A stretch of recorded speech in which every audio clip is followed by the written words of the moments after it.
Boa noite, senhoras, boa noite, senhores.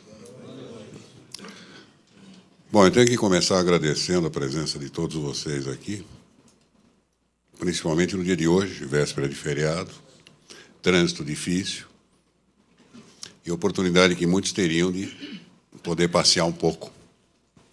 Embora feriado, sábado e domingo seja um dia normal para um corretor de imóveis. Mas, de qualquer maneira, é véspera de feriado. Então, meus agradecimentos. Eu me sinto extremamente honrado, principalmente revendo colegas que já participaram de uma outra palestra que eu fiz aqui. O nome do curso, da palestra, a tradicional, simples e eficiente técnica de vendas, também é uma homenagem que eu quero prestar aos colegas que estão há mais tempo em vendas, porque, na verdade, eles são os praticantes desta técnica de vendas e obtendo resultados. Muitos aqui, talvez não saibam, mas foram objetos da minha pesquisa antes de eu chegar a esse tema. Portanto, sintam-se, por favor, homenageados por esse também veterano em vendas, mas que sabe que, habitualmente, como eu já disse em uma outra palestra, em ocasiões como esta, eu tenho muito mais a aprender do que a ensinar. Consequentemente, se houver uma próxima palestra aqui, ou as palestras que habitualmente eu ministro em outros locais, ela já será mais enriquecida devido às experiências que eu colho de vocês. Vejam, aproximadamente há uns 10, talvez 15 anos, começou a aparecer no mercado de trabalho uma série de novidades sobre técnica de vendas. De certa forma, eu acredito que alguns de vocês, como eu, tenham se sentido meio deslocado. Dizer, ué, que negócio é esse? Está mudando tudo? Não é? E uns nomes mirabolantes. Normalmente, em outras línguas. Se nós fôssemos enumerar estas, entre aspas, técnicas de vendas surgidas nos últimos anos, 10, 15 anos, sem dúvida nenhuma, uma noite inteira de palestra não seria suficiente. Acontece que, sem medo de errar, eu tenho absoluta segurança em afirmar que todos os colegas que estão em vendas e que vêm obtendo sucesso usam exatamente as formas, as técnicas mais tradicionais. E, por favor, não entendo tradicionais aqui como algo pejorativo, como algo ultrapassado, porque absolutamente não é. O ser humano ainda é o mesmo. Talvez com mais ou menos coisas na cabeça, mas ainda é o mesmo. Então, eu quis, como eu disse agora há pouco, primeiro nos situarmos sobre estas invenções. O mais curioso é que aqueles que apresentavam estas chamadas técnicas de vendas novas normalmente não eram de vendas. Eu acho interessante, se você vai falar sobre medicina, você provavelmente é médico. Se você vai falar sobre engenharia, você provavelmente é engenheiro. Se você é professor de uma faculdade de direito, tranquilamente você é advogado ou mais, ou juiz, ou desembargador. Por que na nossa atividade tanta gente estranha a ela tem, me permite a expressão, que meteu o bedelho. Eu acho que vocês concordam comigo numa frase. Vendedor só acredita em vendedor.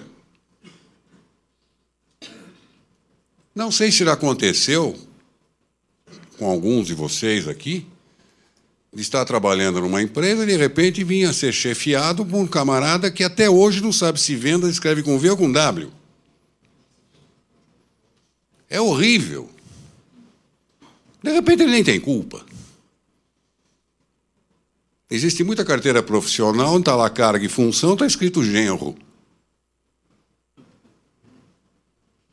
Genro é cargo. Não se iludam.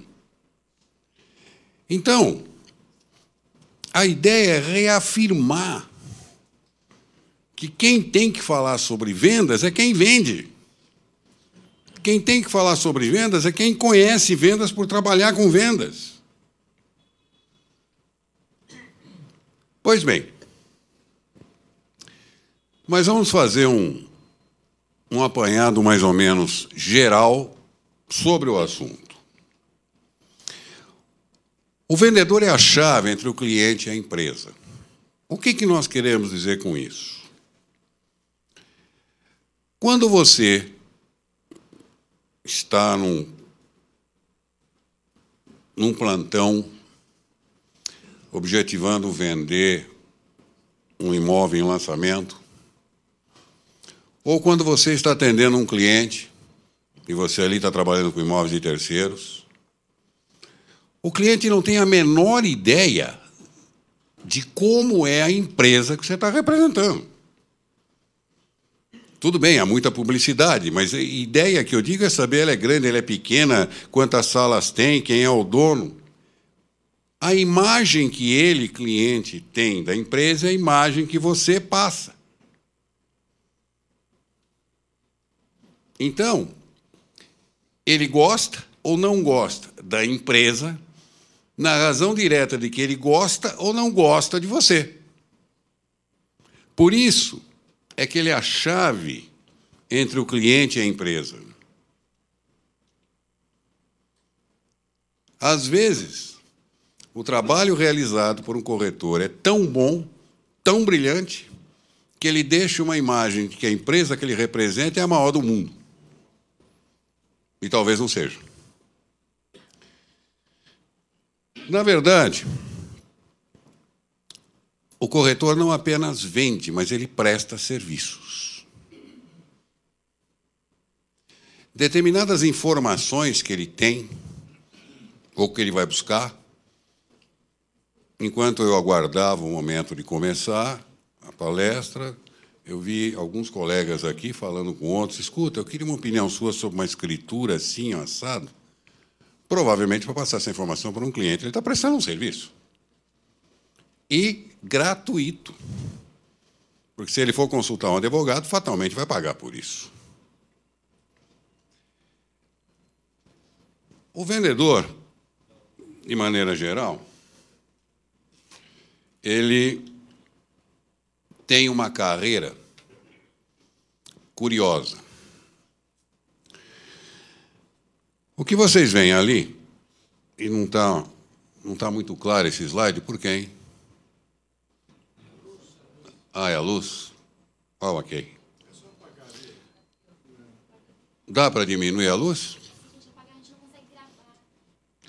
Ah, ok. Bom, infelizmente não está dando para ler direito, mas aqui na linha vertical nós temos nível de realização.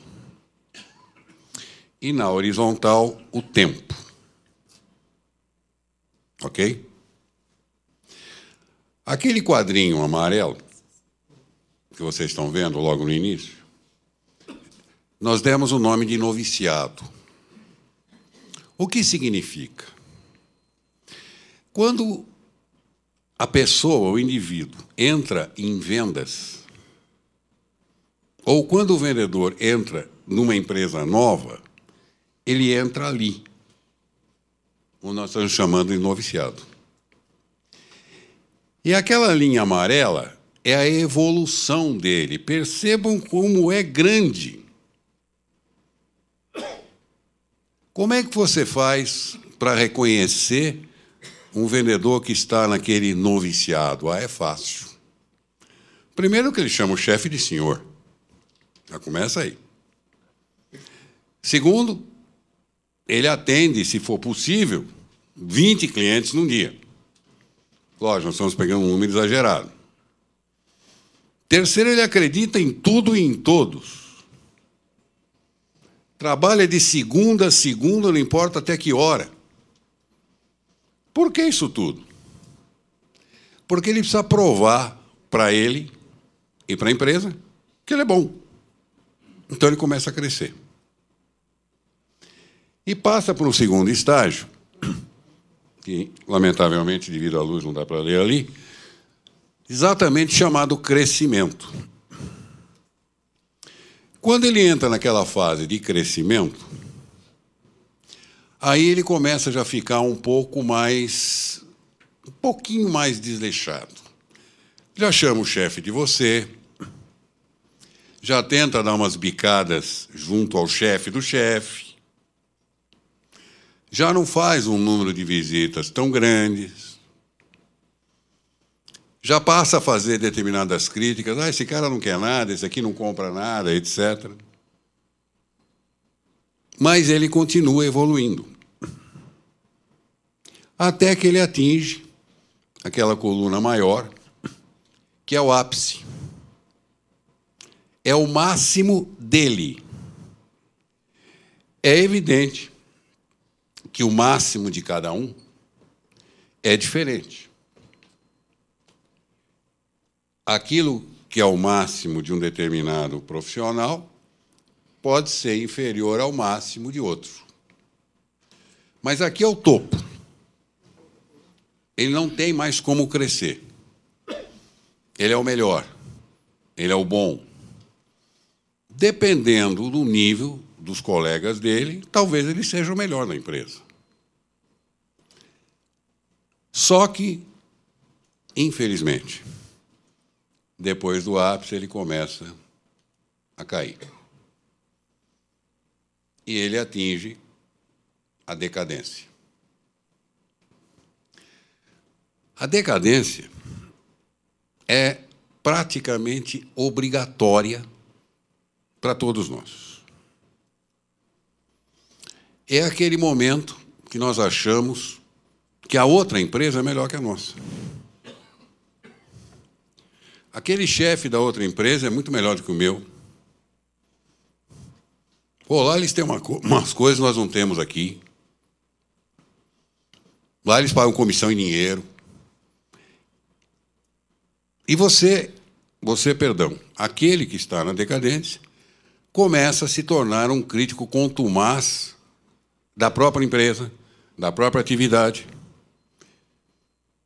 E dali ele não sai mais. É dali para o fim. Talvez alguém pergunte, mas, Féres, não tem como tirar o cara dali? Tem. Há duas alternativas apenas. A primeira delas provavelmente não passa pela cabeça de ninguém, embora seja uma alternativa. Promove.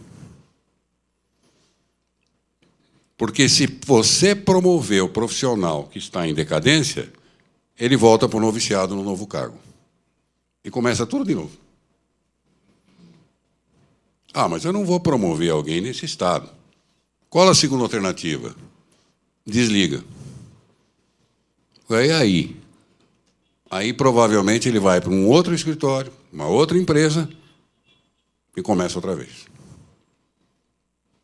É verdade que, na medida que situações como estas forem ocorrendo, ou seja, ele for saindo de uma empresa para outra, o tempo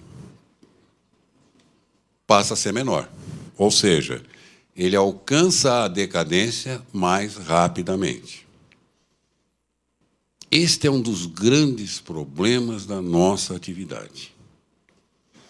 E não se iludam, a decadência não tem nada a ver com idade, hein? O indivíduo pode entrar nessa decadência jovem. Basta que tenha ocorrido coisas um pouco menos comuns durante a carreira dele. Pois bem,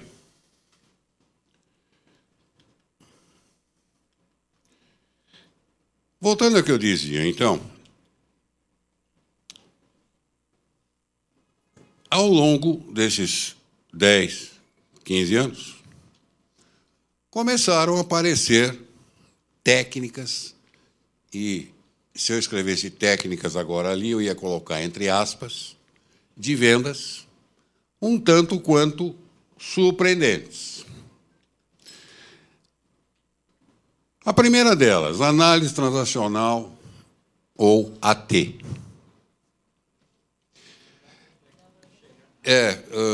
Nós temos que tentar resolver esse problema, não dá para ver aqui. A visão do slide é primordial para a minha palestra. Bem, vamos tocando. Enquanto isso, o pessoal dá um jeito para a gente aí. Melhorou um pouco?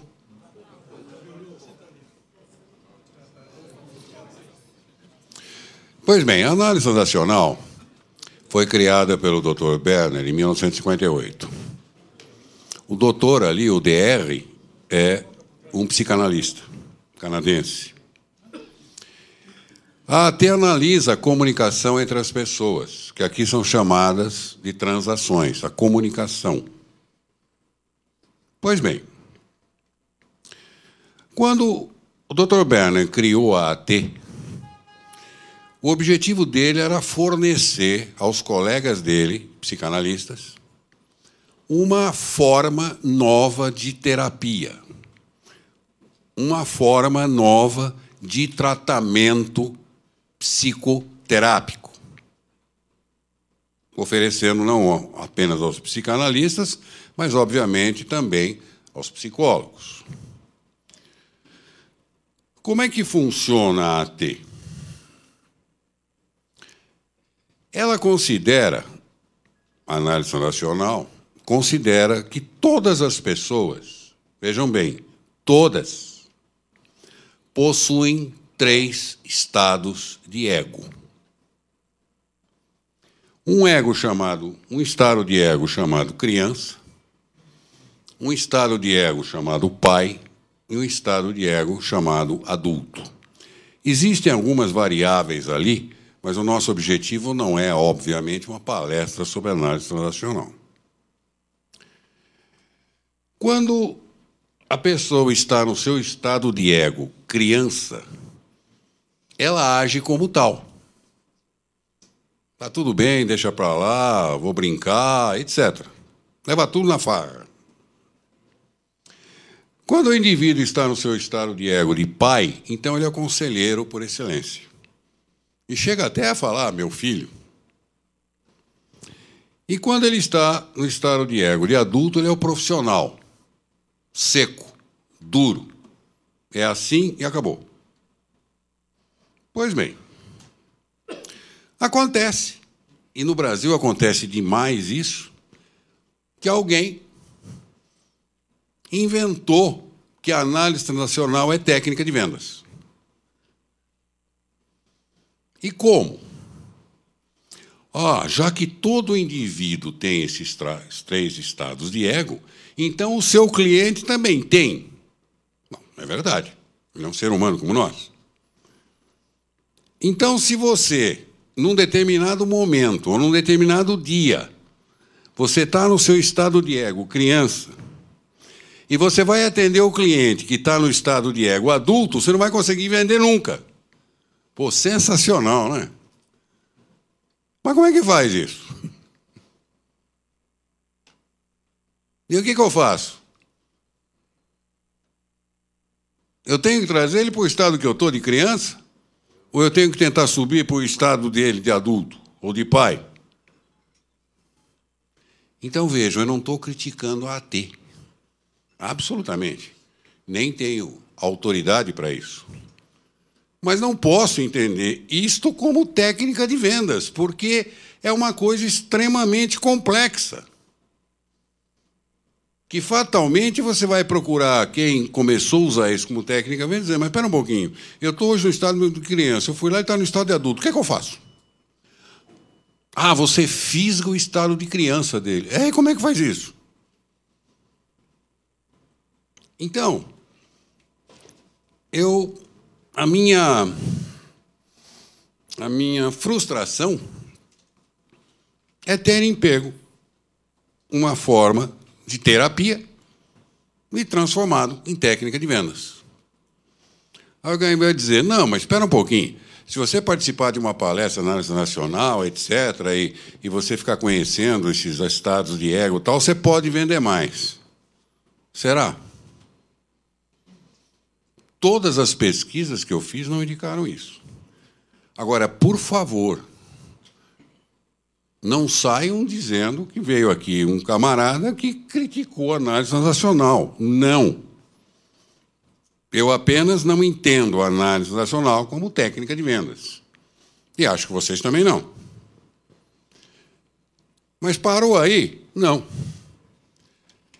Aí surgiu outra novidade. A famosa PNL, a Programação Neurolinguística, que foi criada pelo Richard Bandler, um americano, professor de uma universidade americana, de Oxford, se não me falha a memória. E, curiosamente, ele, quando criou a PNL, ele era apenas, né, mas depois eu explico por que o apenas, matemático e um expert em informática. E ele contou com a colaboração de um linguista, que é o Grinder, o John Grinder. Linguista é uma atividade que nós, no Brasil, conhecemos muito pouco, mas é uma pessoa que tem absoluto domínio, não sobre a língua no sentido ortográfico, sobre a língua no sentido gramática, mas sobre a língua no sentido comunicação. E a coisa deu tão certo em termos de psicanálise que o Bandler acabou se formando em psicanálise. Depois disso. Então, agora pode-se dizer, Bandler, psicanalista. Agora, quando ele criou a PNL, ele não era psicanalista. A PNL parte da premissa que todas as habilidades do ser humano, em qualquer área, obedecem a um padrão.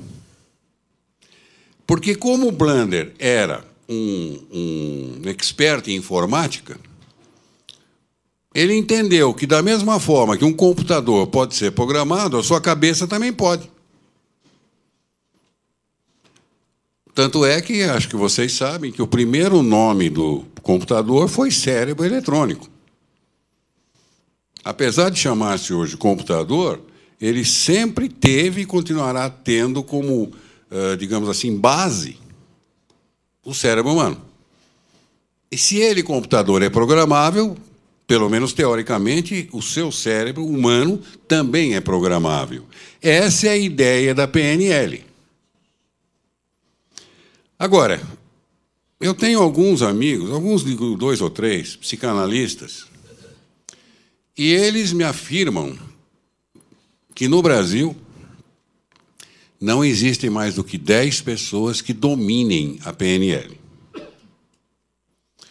Um deles, inclusive, isso não faz muito tempo, nós estávamos tomando um café e eu pedindo que ele falasse um pouquinho sobre isso. Ele falou, escuta, ele me perguntou, você quer ver esse negócio funcionando? Falei, tem jeito? Ele falou, olha, eu vou atender pela primeira vez, vejo, uma moça de 22 anos que tem uma fobia brutal de elevador. Eu acho que, como é a primeira vez dela, se eu pedir para ela se você pode presenciar, embora um pouco à distância, eu tenho a impressão que não vai pôr objeção, porque não é nenhum problema de natureza íntima. Então, pô, eu gostaria muito. E ele conseguiu. E eu fiquei a uma distância de uns 2 metros, mais ou menos, dos dois. E ele, através da PNL, ele curou essa fobia do elevador da moça em 45 minutos. Essa era a ideia básica do Bandler quando ele criou a PNL, ou seja, abreviar os tratamentos terapêuticos, os tratamentos psicológicos ou psicanalíticos. É curioso que agora o John Grinder e o Bandler estão brigados, inclusive. Pois bem, fantástico, não é verdade? Não tenham dúvida. Agora, se vocês comprarem algum livro do Bandler, e se alguém se quiser conhecer um pouquinho mais a PNL, porque ela é apaixonante, compre os livros do autor da coisa, que tem muita papagaiada no mercado, inclusive do Robbins, que usa a PNL para fazer o pessoal andar em cima de brasa. Quer dizer, não tem nada a ver. Mas o importante é que o prefácio dos livros do Bandler, todos eles, dizem a mesma coisa, que se trata de uma técnica que ele criou para terapia. Ora, técnica que ele criou para terapia e não técnica de vendas. Mas também essa já apareceu gente dizendo, não, essa é uma nova técnica de vendas. Pô, pelo amor de Deus, não é? Aí alguém pode dizer, não, mas espera um pouco, Férez, se ela desenvolve padrões de comportamento, talvez ela desenvolva em mim um padrão de comportamento que me leve a vender mais, é provável. Mas isso não é técnica de vendas. E, no entanto, ela acabou sendo defendida como tal. Então, ela passou a curar câncer, úlcera, unha encravada. E tem alguém que defende tudo isso, e vocês sabem de quem estão falando, eu prefiro não repetir o nome. Então, a PNL é fantástica. Se alguém quiser ler algum livro, o livro mais famoso do Bandler chama-se Resignificando. E um dos primeiros dele chama-se Sapos em Príncipes. Agora, aviso aos navegantes, é chatíssimo para ler, hein? Eu peguei um desses profissionais que gravam um livro para cego e pedi para ele gravar para eu ouvir, porque eu não consegui ler, porque é chatíssimo. Sapos em Príncipes. E o outro é o Resignificando. Há mais, mas esses são os mais conhecidos. Pois bem, então, percebam que a análise transacional tem um objetivo claro, terapia. A programação neurolinguística tem um objetivo claro, terapia. E não sou eu que estou dizendo, são seus criadores que dizem. Me parece que é forçar um pouco a barra, no mínimo, forçar um pouco a barra, transformar qualquer uma delas em técnica de vendas. Não é verdade? Então, estas qualidades que estão aqui, desejáveis no vendedor, foram objetivos da minha palestra o ano passado, onde nós defendíamos, com base em pesquisa, que estas características de personalidade são geralmente encontradas no vendedor de sucesso. Os colegas que quiserem conhecer isto melhor, nós temos um vídeo no site do Cresce, dessa palestra, onde eu discorro apenas sobre isso. Então, independente de análise nacional, independente de programação neurolinguística, uma das primeiras providências que se tenta para qualificar um vendedor de sucesso é ver se ele é dotado daquelas características de personalidade. Pois bem, E as qualidades profissionais, já que aquelas são pessoais? Boa apresentação, saber vestir-se. Olha, moda é um negócio um pouco complicado. A sugestão que se dá sempre ao profissional de vendas, seja ela ou seja ele, é a discrição. No momento que aquilo que ele ou ela está vestindo for o motivo de atração do cliente, é muito complicado a venda acontecer, porque a cabeça do cliente está longe. Eu ministro muitos cursos e muitas palestras para as moças, para as senhoras. E eu digo, olha, por favor, evitem saias excessivamente curtas ou blusas excessivamente decotadas. O brasileiro é machista, não adianta. E se ele tiver algo que atraia a sua atenção, dificilmente essa atenção vai estar voltada para aquilo que ela está dizendo que é o que interessa. Então, quando se fala em boa apresentação, saber vestir-se, é a discrição. Saber falar. Não é o uso desta ou daquela palavra, mas sim a frase com começo, meio e fim. Vocês já não encontraram pessoas que dizem mais ou menos o seguinte? Sabe, interessante, eu estava vendo o jogo ontem, o resultado terminou 2-1. Puxa vida, e o que deu aquele negócio de você no cinema? Você acabou indo? Olha, interessante, ontem eu fui no teatro, assisti uma peça, e vai. Para você vender, não pode ser assim. O cliente tem que entender.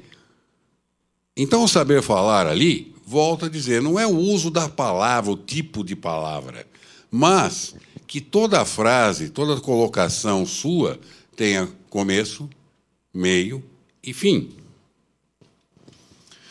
Saber ouvir.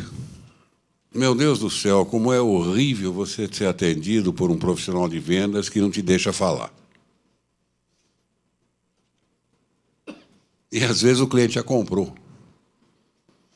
Mas ele continua falando, então ele desvende.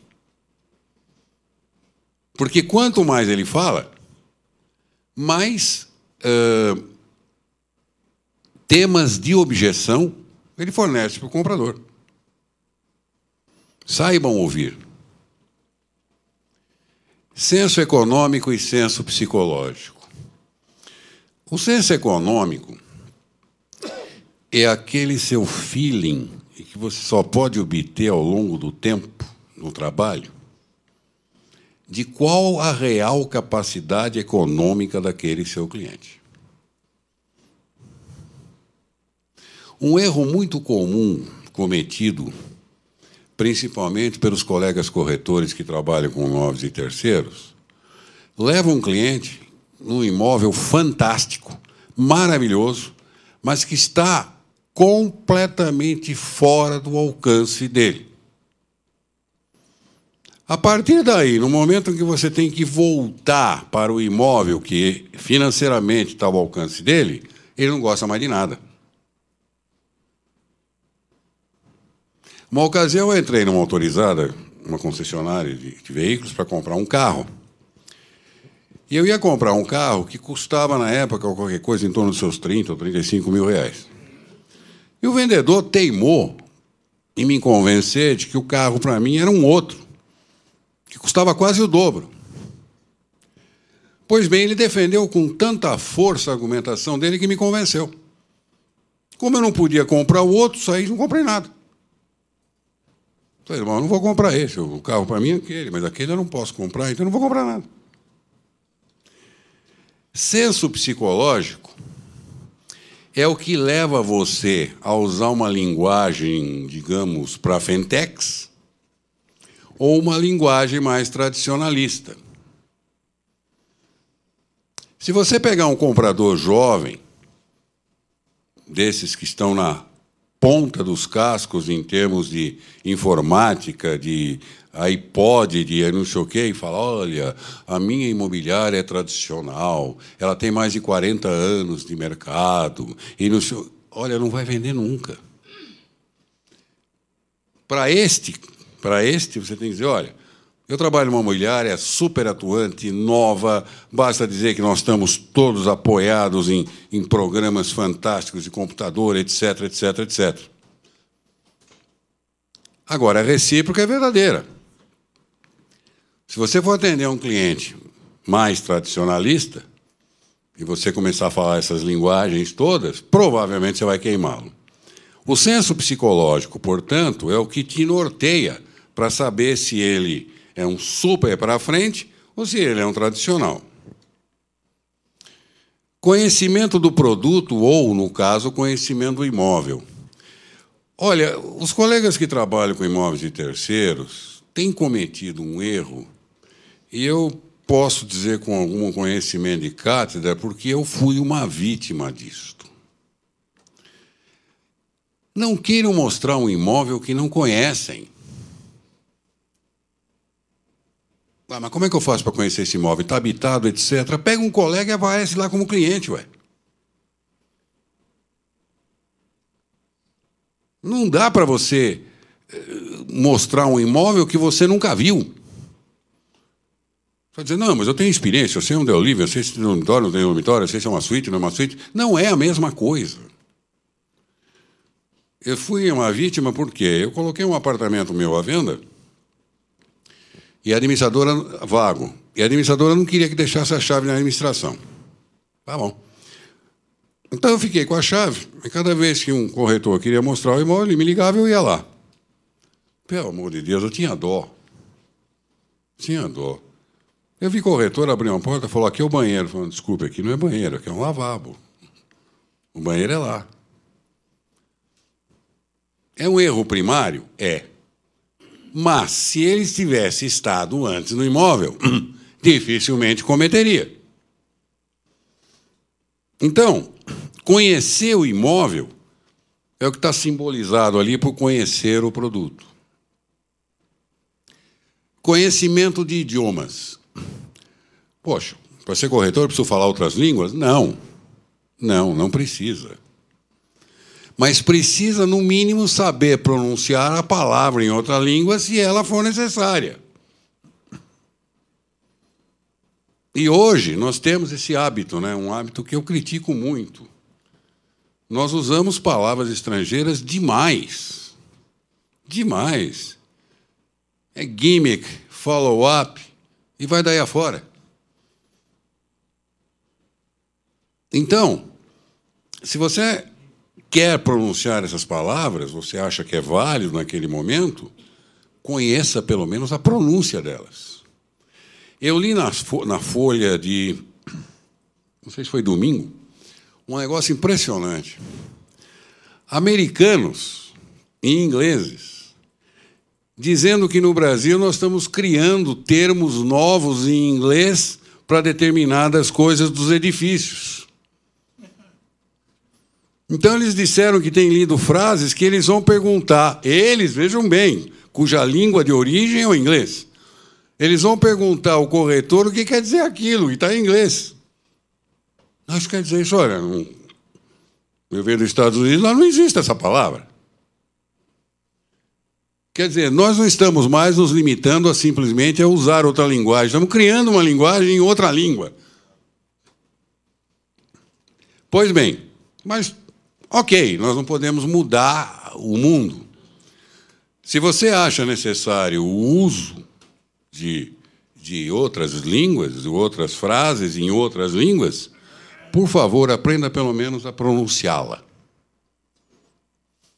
Conhecimento da técnica de vendas. Bom, isto me parece o óbvio ululante, como dizia o Nelson Rodrigues, né? E, finalmente, conhecimento da concorrência. Nós vivemos hoje uma situação que eu, quando mais jovem e com a pasta na mão, não vivenciei tanto, né? Um mesmo imóvel colocado em trocentas imobiliárias. Então, isso é a concorrência. e você deve conhecê-la. Jamais critique. Jamais. Porque se o seu cliente, por acaso, esteve naquela empresa e você a critica, por tabela você está criticando a ele. Bom, então ele é burro. Então, cuidado. Pois bem, aí estão, então, as qualidades profissionais. Agora, e os tipos psicológicos de clientes? Você conhece? Você sabia que todo cliente tem um tipo que leva-o a agir de uma determinada forma? E você tem que usar de determinadas técnicas para agir com um determinado tipo de cliente? Então, vejam. O primeiro tipo de cliente que nós estamos ali separando é o tipo preço. É um cliente que, como o próprio nome diz, ele tem como preocupação apenas o preço. Só. Não interessa muito o que você está oferecendo. Ele só raciocina em termos de economia, lucros, custos, vantagens, adora pichinchar. Qualquer abatimento que ele consiga, para ele é uma vitória. Então, nesse caso, não adianta você dar voltinha para esconder preço. Não adianta você mascarar preço. Porque ele quer preço. É capaz de ele comprar até uma coisa inferior por causa de preço. O segundo tipo que nós destacamos ali é o tímido. É um tipo de cliente muito comum. E, como o próprio nome diz, ele é tímido. Ele fala baixo. Ele nunca olha nos seus olhos. Ele quase sempre está de cabeça baixa. É cheio de dúvidas, de apreensões. É indeciso. Quer sempre deixar a coisa para outro dia. Com o tímido, você tem que falar firme, sem se exaltar, porque senão você assusta. E aí ele sai correndo. Dificilmente você conseguirá vender para o tímido num primeiro ou num segundo contato. Vai demorar um pouco mais. O terceiro tipo é o tipo calado, como o próprio nome diz. É muito comum entre os niceis. Você fala, ele só ouve. Aí, quando você pensa que ele vai comprar, ele vira-se para você e diz: sim, senhor, isso é muito bom, mas agora não pode. Mas não se trata de uma característica exclusiva do nicei. O tipo calado é um tipo comum e que não se manifesta. E é horrível, porque você não sabe se ele está gostando do imóvel, não está gostando, se o preço atrai, não atrai, se aquele é o local que ele quer. É terrível. Bom, como é que eu atendo um cliente desse? Simples. Depois que você fez a sua apresentação, ele continua calado. Você tentou mais uma, duas vezes, ele continua calado. Simplesmente tira uma proposta e manda para encher, ué. Assina aqui que o senhor vai comprar esse imóvel. Aí ele fala. Não tenha dúvida. O quarto é o... Não importa, mas ele falou, né? O quarto é o tipo importante de fato. Quer dizer, por que de fato? Porque ele é uma pessoa importante. Se ele é uma pessoa importante, você tem que tratá-lo como tal. Não usem o você, mantenha o senhor ou senhora. Considere que o tempo dele é mais escasso. Ué, acabamos de ter um exemplo aqui com o nosso presidente, velho. Ele acabou de vir aqui dizer que tinha dado uma subidinha para me apresentar, mas que ele estava cheio de papel, etc. É muito provável mesmo. Agora, você tem também o falso importante.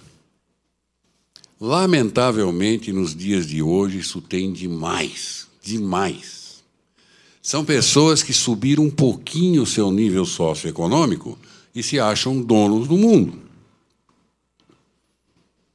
E contam vantagens terríveis.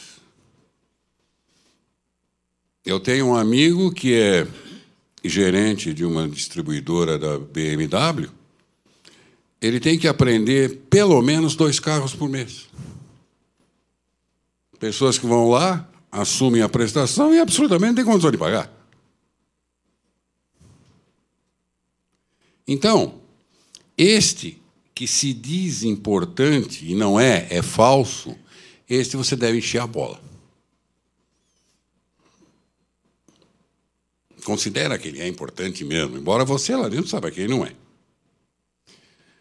O outro tipo é o discutidor. Ele adora discutir. Se você falar que aquele banheiro tem azulejo até o teto, ele vai dizer, não é bem até o teto, aí falta 2 centímetros. O negócio dele é discutir. Cuidado, hein?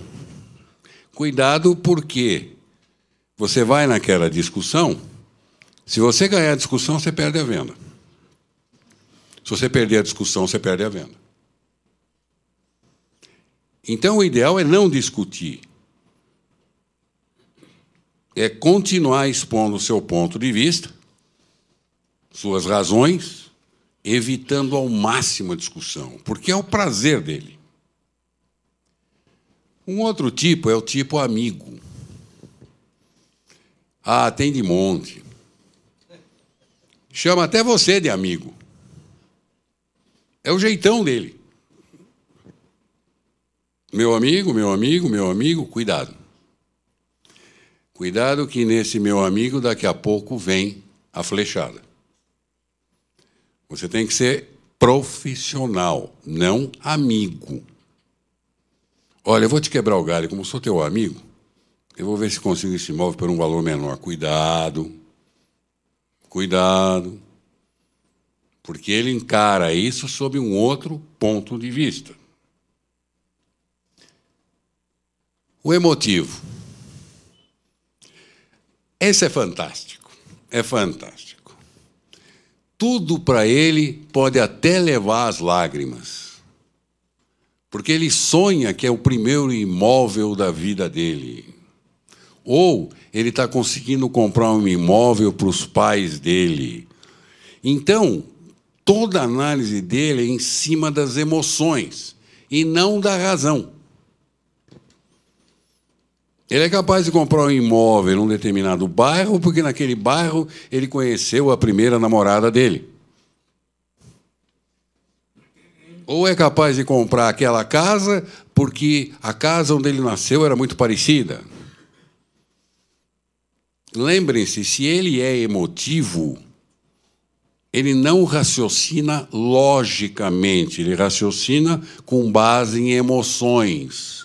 E você tem que levar a coisa por esse lado. Por outro lado, nós temos a antítese dele, que é o racional. Esse analisa só em cima de razões. Olha, você está me mostrando um imóvel que está sendo lançado agora. Qual é a razão que você me dá clara de que ele será entregue no prazo que você está dizendo? Cuidado, hein?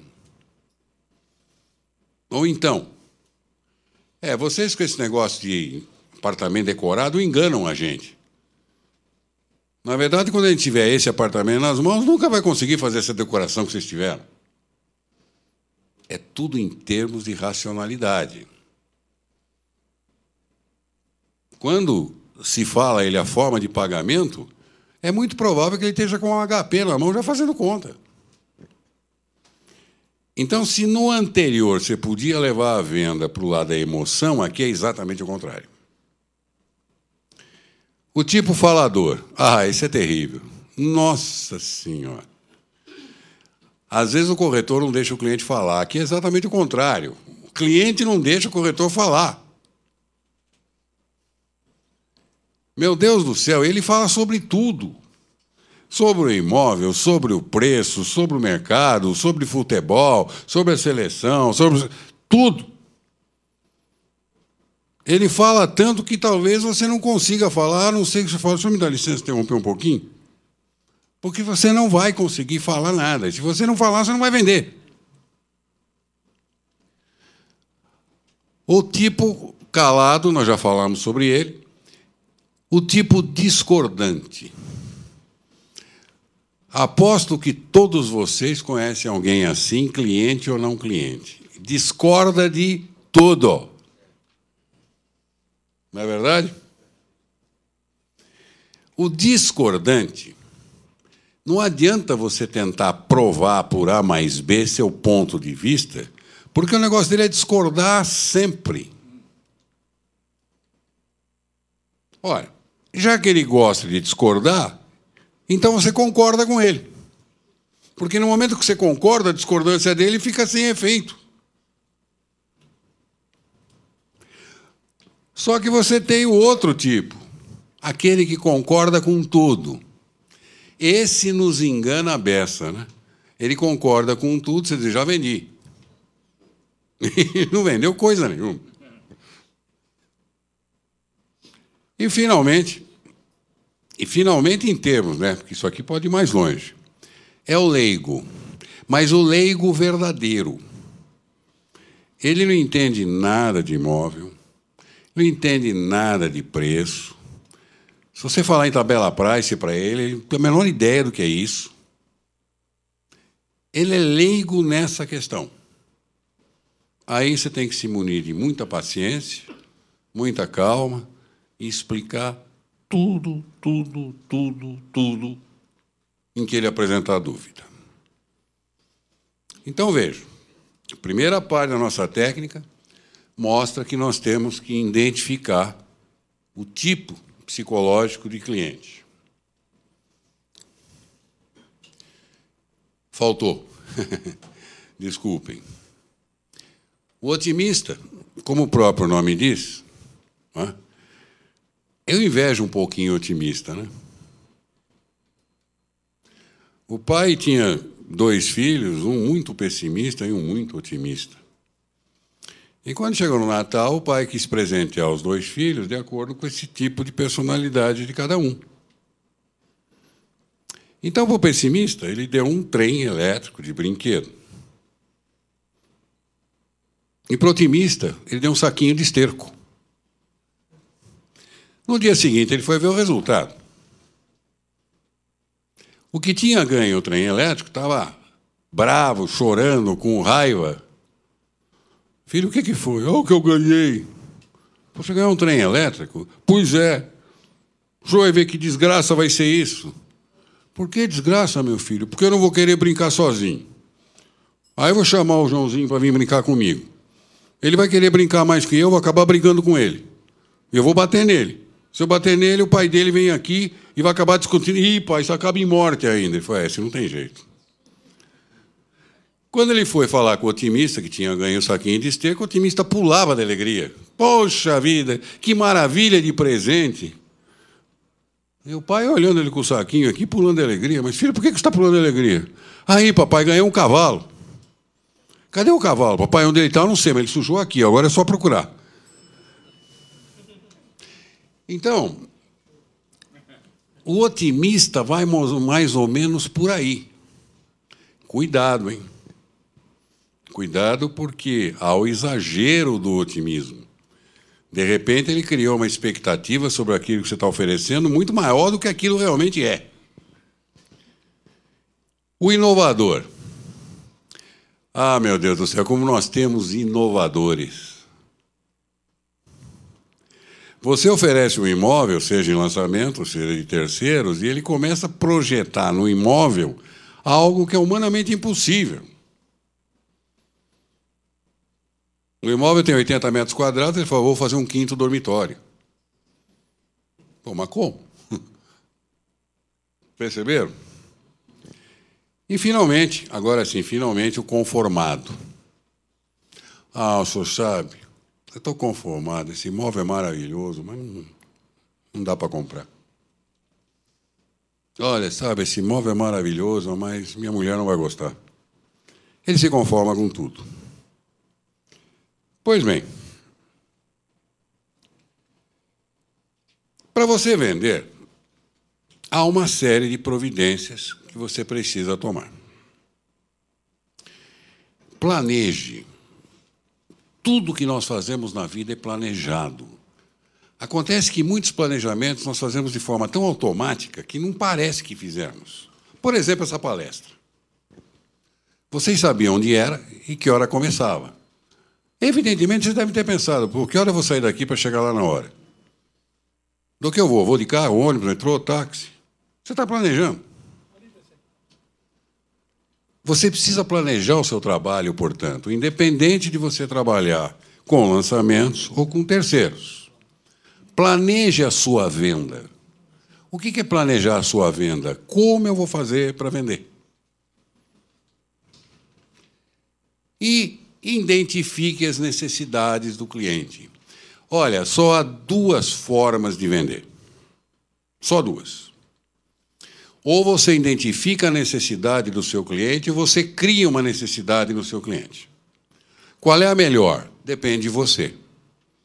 Vê aonde você se adapta melhor. Eu, por exemplo, me adapto melhor criando a necessidade. Identificar a necessidade eu tenho um pouco de dificuldade. Eu fiz um trabalho para o Getsemane, no cemitério Getsemane, quando ele foi lançado. Imagina, naquela época, vender jazigo, eu falei, meu Deus do céu. Então, a única forma que eu vi foi de criar a necessidade. Então, os vendedores iam nos cemitérios e falavam com parentes não muito próximos dos prováveis a serem enterrados. Então, eles criavam a necessidade. Então, como eu disse, você pode usar uma ou outra, independente ou naquela que você se adapta melhor. Toda venda, toda, é constituída daquelas 4 fases. É provável até que você faça aquilo de maneira automática e nem se aperceba. Mas, quando você tiver uma oportunidade, observe alguém vendendo, um vendedor vendendo, sem interferir. Então, ele começa ali, abordagem. Bom dia, boa tarde, como vai, etc. A oferta é quando ele oferece o que ele tem para oferecer. A argumentação é quando, depois de oferecido, o cliente começa a colocar objeções. E, finalmente, o fechamento, que o próprio nome já diz. Pois bem, como é que a gente se comporta em cada uma delas? A abordagem. Lembra que eu falei que toda venda é planejada? Agora é a hora de você usar esse plano. E evitem frases estereotipadas. Pelo amor de Deus, nunca pergunte a um cliente como vão seus negócios. Qual é a resposta de 95% dos brasileiros? Vai mal. Então, você já abre o papo com uma negativa. Então, aquelas frases estereotipadas, está frio, está calor, de repente você fala, puxa, que frio, e o cara diz, adoro o frio. Ou está muito quente, eu adoro o calor. Pô, bacana aquele quadro, eu detesto, minha sogra que botou ali, por isso que eu estou respeitando. Quer dizer, cuidado. Muito cuidado com essas frases. Usem uma linguagem adequada. Lembra quando eu falei do senso psicológico? Está agora a hora. Que linguagem eu vou usar com esse cliente? Ele é tradicionalista? Ele é inovador? Estimule a vaidade. Estimular a vaidade não é estimular elogios. Olha, este imóvel que eu estou lhe oferecendo está num dos bairros mais procurados atualmente em São Paulo. Morar aqui, atualmente, é um privilégio. Você está estimulando vaidade. Note, eu estou na abordagem ainda, hein? Eu não fui para frente. Cuidado com o aperto de mão. Não deem aquele aperto de mão que depois o cliente tem que contar se está com 5 dedos no mesmo lugar. Cuidado também com o aperto de mão se você tem o probleminha de transpirar nas mãos. Carregue uns lencinhos com você e dá uma enxugada antes. E também não adianta dar uma mão boba, né? Que é pior ainda. Então, são detalhes que podem criar um halo de antipatia ou de simpatia de cara. Outro dia me fizeram uma pergunta de difícil resposta. Professor, o senhor acha que barba ajuda a vender? Eu não sei. Mas eu tenho certeza de uma coisa: a ausência da barba não atrapalha. Resposta de malandro, né? Olha, se a ausência da barba não atrapalha, eu não vou correr o risco. Então, há uma série de pequenas coisas que podem gerar uma antipatia de cara. Cuidado. Oferta. Venda a ideia, não o imóvel. O que é isso? Eu vou vender o bairro, eu vou vender a localização, eu vou vender as facilidades que tem, eu vou vender provavelmente a metragem. Perceba que eu estou na ideia antes de chegar no imóvel. Hoje em dia não se vende uma geladeira. Vende-se o prazer de tomar uma cervejinha gelada no verão. Não se vende ar-condicionado. Procura-se vender o bem-estar de estar em 25, 26 graus, quando lá fora está 38, 35. É a mesma ideia. Use a concorrência. Outra vez nós voltamos àquilo.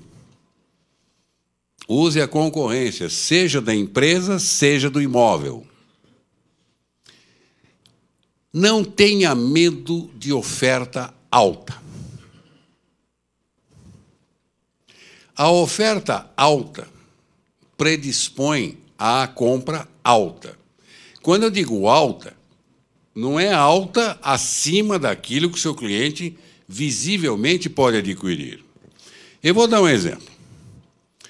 Vamos supor que uma das colegas, moças aqui presentes, saia de casa para comprar uma blusa. E ela quer gastar, digamos, R$30 numa blusa. Não sei se é caro ou barato, me perdoem, mas vamos dizer que ela quer gastar R$30. Ela vai numa vitrine e vê uma blusa muito bonita, do jeitinho que ela gosta, que custa 38. Mas ela queria gastar 30. Então ela vai para outra vitrine. Na outra loja, outra blusa, também muito próximo daquilo que ela quer, por 42. Ela vai olhar outra. E outra blusa, mais cara, ela volta e compra de 38. Só que ela saiu de casa para gastar 30. Perceberam? É a mesma coisa. A oferta alta predispõe à compra alta. Não tenha medo de dizer preço. Existem técnicas para dar preço, vocês sabiam? A primeira delas é ensanduichar o preço. Coloque o preço no meio de duas frases de efeito. Este imóvel custa R$450 mil, mas vale, no mínimo, o dobro. Este imóvel custa R$450 mil, mas tem um acabamento de primeira linha. Você está ensanduichando. Agora, jamais falem muito em preço se o cliente não comprou a ideia do imóvel. É lógico que, em 99% das vezes, quando o cliente procura por vocês, ou vocês por ele, ele já sabe quanto custa um imóvel. Mas vocês já notaram que é muito raro você vender um imóvel que o cliente viu, né? ou procurou, melhor dizendo, ele acaba sempre você partindo de uma alternativa. É por isso que, normalmente, mesmo o corretor que trabalha com imóveis em lançamento, ele tem lá algumas outras coisas para oferecer. O de terceiros nem se fala. Se o cliente não comprou a ideia do móvel, não adianta preço, porque aí tudo é caro. Agora, ensanduíchem o preço entre duas frases. Se você der muita ênfase ao preço, nossa. A propósito, vocês sabem bem o que é ênfase, não? Eu estou perguntando porque é uma coisa muito boa em técnica de vendas. Eu vou dizer uma frase de teatro, de peça de teatro, ok? Vou construir um ídolo todo de ouro. Vamos botar ênfase em cada uma das palavras, perceba como a frase muda. Colocar na primeira, eu vou construir um ídolo todo de ouro. Deu a ideia do vou mesmo. Parece aquela aí de vencer. Colocar na terceira palavra, eu vou construir um ídolo todo de ouro. Quer dizer, eu vou construir, não vou comprar pronto. Eu vou construir um ídolo todo de ouro. Pô, é um ídolo, não é uma estatuetazinha. Eu vou construir um ídolo todo de ouro. Não é de prata, nem banhado. Então, você não pode dar preço com ênfase. Por isso, o chamado sanduíche. Aí nós estamos na oferta. Aí você entra nessa quarta fase, onde começam a surgir as objeções. Pois bem, as objeções normalmente surgem após você ter apresentado alguma coisa. Por isso que você tem que tomar cuidado em não falar muito, porque quanto mais você falar, mais objeção você cria. Trate as objeções. O que é tratar? Não é contornar. Isso é errado, porque se você contorna, ela volta depois. Ela tem que ser tratada como se fosse uma doença. Para tratar uma objeção, você tem que conhecer muito bem o imóvel que você está oferecendo. Você tem que conhecer muito bem o seu cliente e as suas necessidades. Agora, existem técnicas para tratar a objeção. Então, vejamos agora. Repita, concorde e depois discorde. Ou seja, quando o cliente faz uma objeção, se você puder repetir a objeção que ele fez com outras palavras, você demonstra que entendeu. E por que outras palavras? Porque você já atenua. Pô, esse imóvel está muito caro. Mas você está achando que ele não vale o preço? Concorde. Talvez eu tenha razão. Na hora que você concorda, acaba a briga. Aí você discorda. Mas... perceberam? Agora,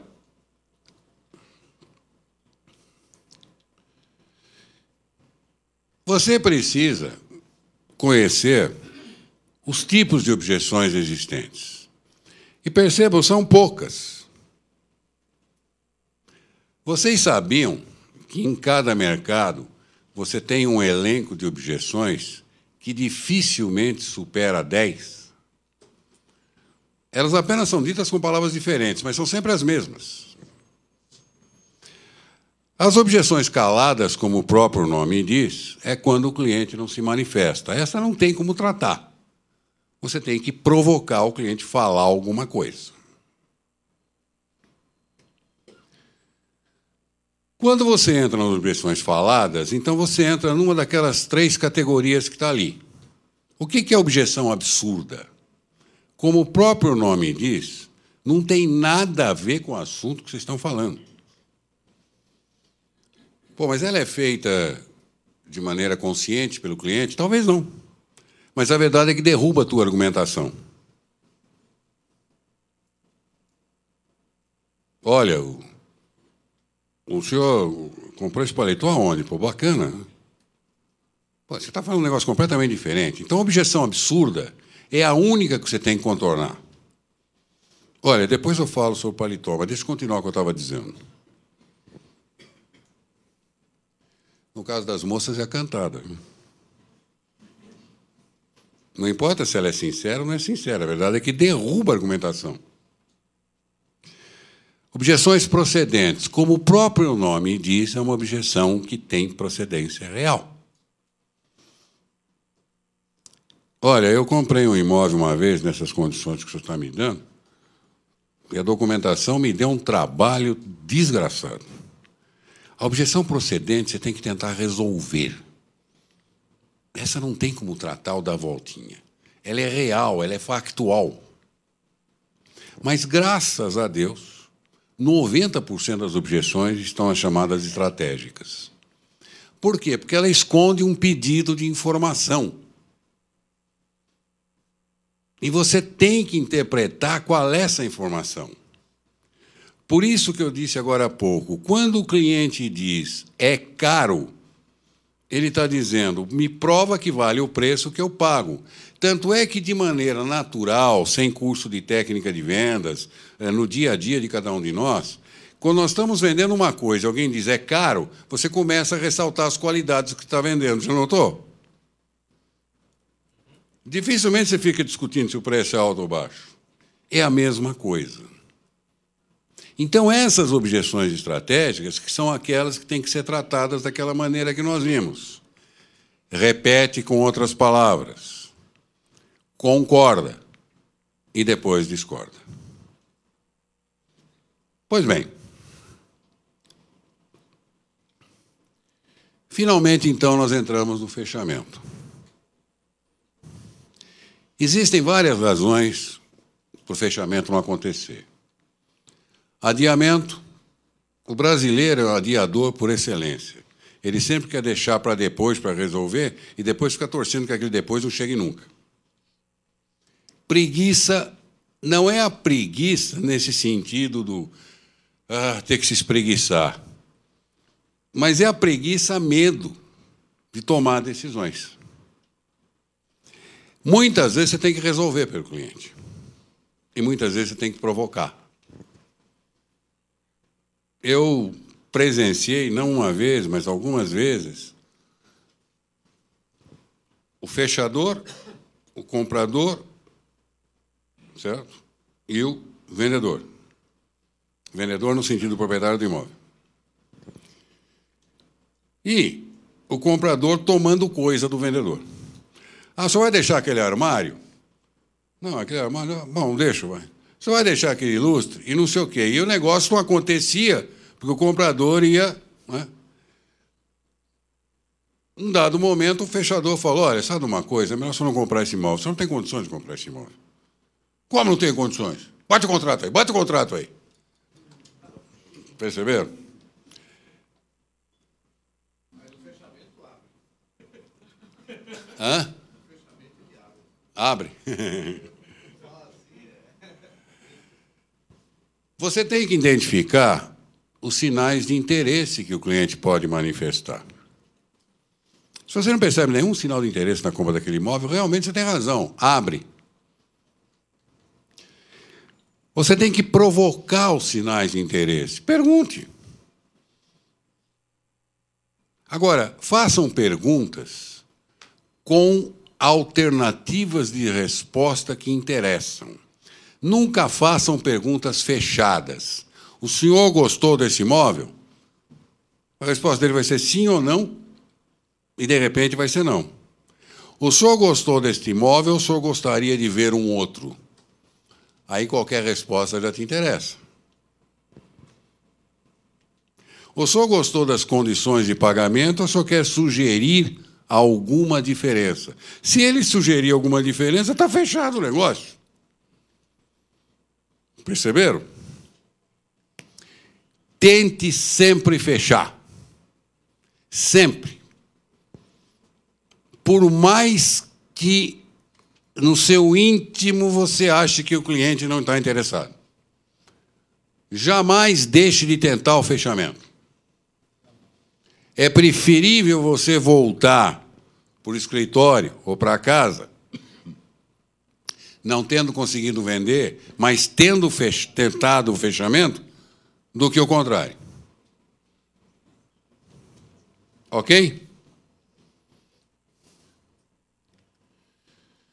Então, lembre-se, o vendedor sempre, graças a Deus, é necessário. Muito bom. E agora, eu peço que vocês peguem aí papel e lápis, ou papel e caneta, para fazer um testezinho. E com ele encerramos a nossa palestra. Algumas pessoas pagam muito dinheiro para achar esse teste. Leia, é super interessante. O teste é totalmente atualizado e leva apenas 2 minutos. Pegue um papel e uma caneta. Esse é um teste real dado pelo Departamento de Relações Humanas dos Estados Unidos e a muitas das maiores companhias ou corporações atualmente. São somente 10 questões simples. Então, pegue um papel e uma caneta para escrever apenas as letras das respostas.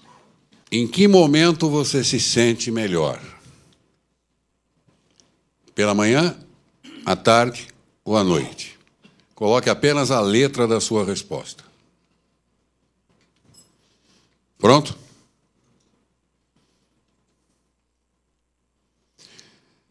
Normalmente você anda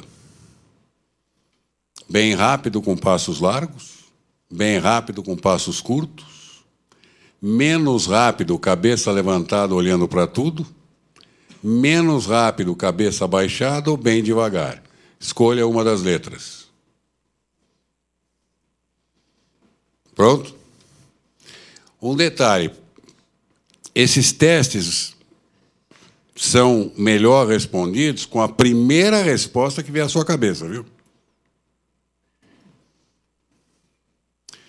Quando você conversa com as pessoas, você fica com os braços cruzados, agarra uma mão na outra, fica com uma ou as duas mãos na cintura, toca ou empurra a pessoa que você está conversando, mexe na orelha, toca seu queixo, passa a mão no cabelo, etc. Escolha apenas uma letra. Ok? Quando você está relaxando, você senta com seus joelhos dobrados, com suas pernas uma ao lado da outra, com as pernas cruzadas, com as pernas esticadas ou retas, ou com uma perna dobrada em sua direção.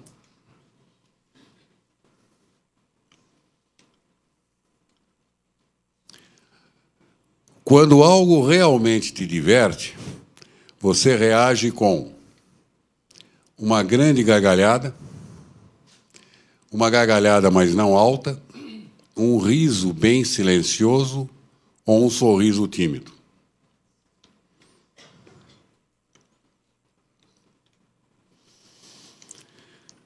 Quando você vai a uma festa ou uma reunião social, você faz uma entrada barulhenta, então todos podem te notar.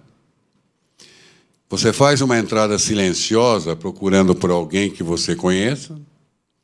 Ou você faz uma entrada bem quieta para que ninguém te perceba.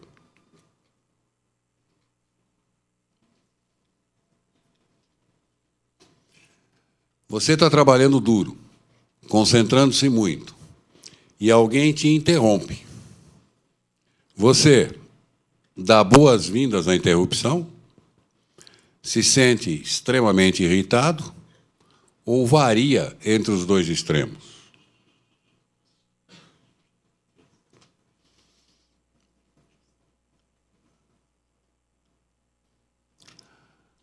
Qual das cores você gosta mais?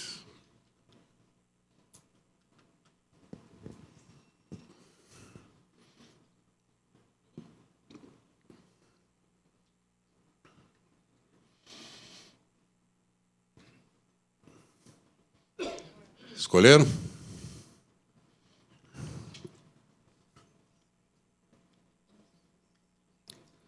Quando você está na cama à noite, nos últimos momentos antes de dormir, você fica esticado de costas, de barriga para baixo, de um lado ou de lado um pouco enrolado, com a cabeça em cima de um dos braços ou com a cabeça embaixo do cobertor.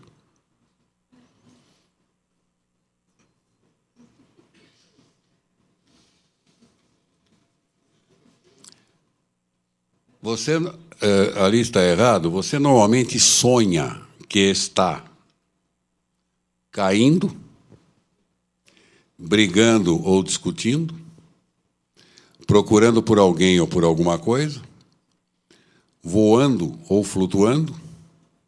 Você normalmente não sonha, ou seus sonhos são sempre desagradáveis? Quer dizer, você é aquela pessoa que quando vai na padaria, em vez de pedir um sonho, você fala, me dá um pesadelo.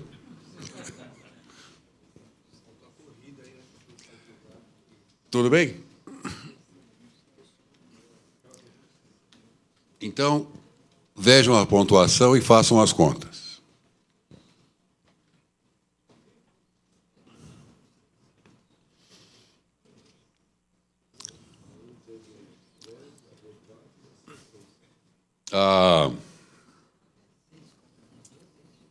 Veja, número 1, por exemplo, a resposta A, 2. Se foi a B, 4. Se foi a C, 6. Na pergunta 2, se for a A, 6. Se for a B, 4. E assim sucessivamente.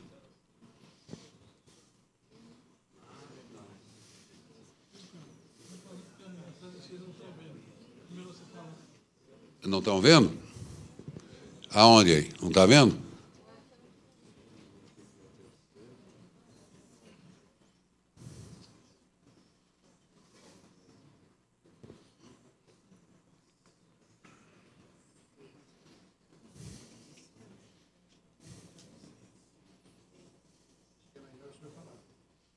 É melhor eu falar? Vamos lá, então, vai. Na primeira pergunta, A vale 2 pontos, B vale 4 pontos, C vale 6 pontos. Na pergunta 2, A vale 6 pontos, B vale 4 pontos, C vale 7 pontos, D vale 2 pontos e E vale 1 ponto. Na 3, a pergunta A vale 4 pontos, a resposta A, perdão, 4 pontos, a resposta B, 2 pontos, a C, 5 pontos, a D, 7 pontos e a E, 6 pontos. Na quarta pergunta, a resposta A vale 4 pontos, a B vale 6 pontos, a C vale 2 pontos e a D vale 1 ponto. Na pergunta 5, a resposta A vale 6 pontos, a resposta B vale 4 pontos, a C vale 3, a D vale 5 e a E vale 2. Na sexta pergunta, a A vale 6, a B vale 2 e a C vale 4. Na sétima pergunta, a A vale 6, a B vale 2 e a C vale 4. Na oitava, A vale 6, B vale 7, C vale 5, D vale 4, E vale 3, F vale 2 e G vale 1. Na nona, A vale 7, B vale 6, C vale 4, D vale 2 e E vale 1. E, finalmente, na décima, A vale 4, B vale 2, C vale 3, D vale 5, E vale 6 e G vale 1. Quanto vale na décima E aí? Na décima, letra E. Letra E, na décima, 6. Tem uma coisinha, professor. Tem 2 itens aqui que eu não respondi. Eu não quis responder. É a 3, no caso. Não respondeu sem resposta. Somem agora os pontos que vocês obtiveram. Ok? Muito bem. Somados, Agora some o total dos pontos.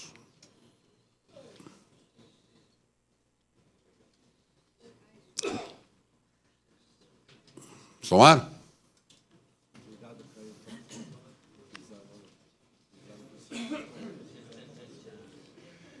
Acima de 60 pontos.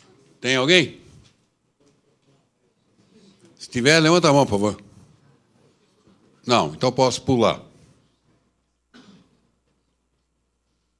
De 51 a 60. Tem. Os outros te veem como uma personalidade empolgada, muito volátil, impulsiva, um líder natural que é rápido para tomar decisões, apesar de nem sempre serem corretas. Eles te veem como corajoso, aventureiro, alguém que irá tentar qualquer coisa uma vez, alguém que gosta de aventuras. Pessoas gostam de estar em sua companhia por causa do entusiasmo que você reflete. Bateu? Puxa vida. 41 a 50. Opa, agora tem bastante, hein? Os outros te veem como alguém alegre, animado, charmoso, divertido, prático e sempre interessante. Alguém que está constantemente no centro de atenções, mas suficientemente bem equilibrado, para não deixar isso subir à sua cabeça. Eles também te veem como amável, compreensível, alguém que sempre os anima e os ajuda. Vejam bem, me permita um comentário aqui. Nós temos 3 imagens, sempre. A imagem que nós achamos que temos. A imagem que outras pessoas acham que nós temos. E a imagem que nós realmente temos. A mais importante é a segunda. É o que os outros acham da gente. Ok? Nós vivemos usando uma palavra muito em voga, né? Em comunidade atualmente. A terceira é a imagem que realmente nós temos. 31 a 40. Tem mais gente? Tem. Os outros te veem como alguém sensível, cauteloso, prático e cuidadoso. Te veem como inteligente, talentoso, mas modesto. Não uma pessoa que faz amigos muito rápido e fácil, mas alguém extremamente leal aos amigos que você faz e que você espera a mesma lealdade. Aqueles que realmente te conhecem percebem que é difícil abalar sua confiança em amigos, mas também que leva um bom tempo para recuperá-la se esta confiança se acaba. Bateu? 21 a 30. Nobody. Ninguém. Abaixo de 21. Tem? Ah, 27? Desculpe. Seus amigos te veem como alguém exagerado, muito cauteloso, extremamente cuidadoso, rápido e firme. Realmente ficam surpresos se você faz algo impulsivamente ou no estímulo do momento, esperando que você examine tudo cuidadosamente em cada ângulo. E então decida contra isso. Eles pensam que esta reação é causada, em parte, pela sua natureza cuidadosa. Bateu? Alguém abaixo de 21? Seu?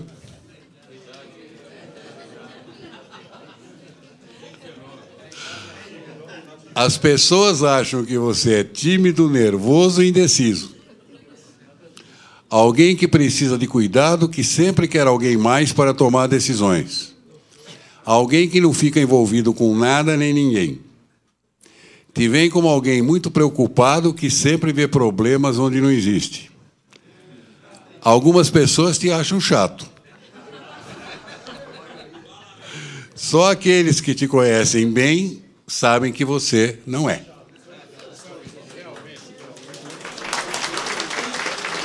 Obrigado. Muito obrigado.